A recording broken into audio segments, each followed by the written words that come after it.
Being a mother of two beautiful boys and two handsome boys, I realize कि बहुत सारी चीजें हम पेरेंट्स करना चाहते हैं, लेकिन कभी-कभी हमारे हाथ में नहीं होता है।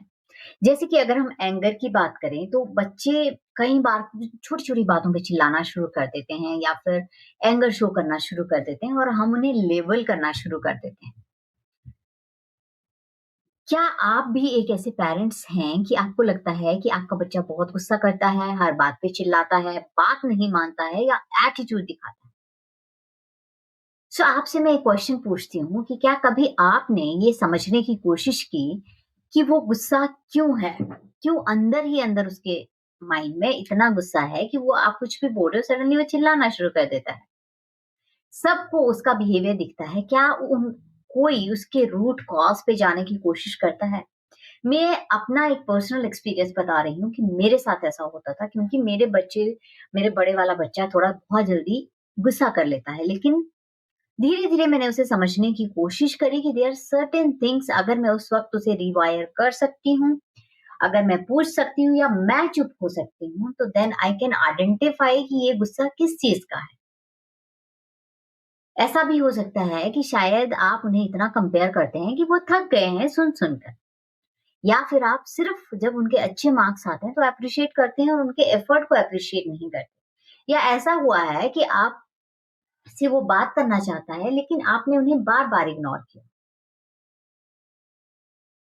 शायद सिर्फ उन्हें तभी सुना जाता है जब वो अच्छे से कुछ आपके अकॉर्डिंग काम करते हैं और उनका पेन धीरे-धीरे एक पाइल अप हो गया है और अब उन्हें लगता है कि ये चीज़ें मैं कंट्रोल नहीं कर सकता, इसलिए वो टेंट्रम या गुस्सा दिखाना शुरू करते हैं।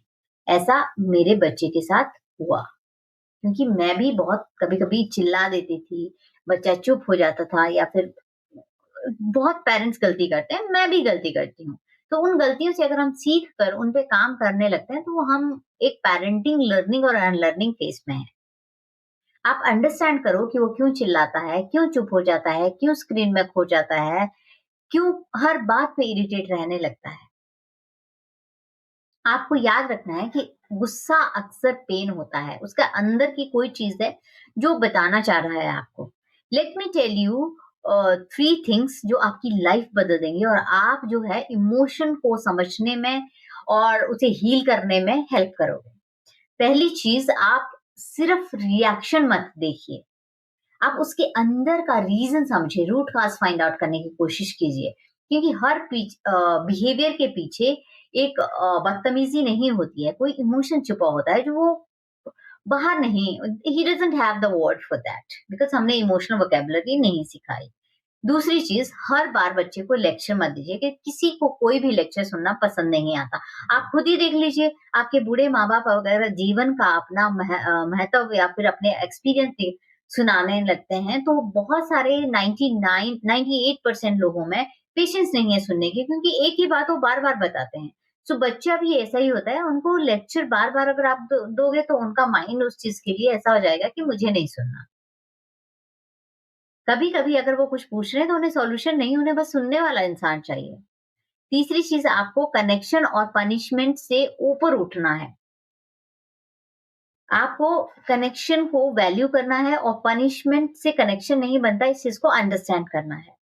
अगर आप फ़ियर से कनेक्शन या फिर अपना डिसिप्लिन बनाने की कोशिश कर रहे हैं, I am giving you 100% guarantee that is temporary. अगर आप लव से, केयर से, अंडरस्टैंडिंग से सब चीज़ें करते हैं, डिसिप्लिन करने की कोशिश करते हैं, तो ये लंबे समय तक रहता है और ट्रस्ट बना रहता है। And always remember dear parents, हर बिहेवियर के पीछे एक इमोशन छिपा होता है और उसे try to find it out. And ऐसे ही छोटी-छोटी टिप्स के लिए मुझे फॉलो एंड सब्सक्राइब करिए। Thank you so much.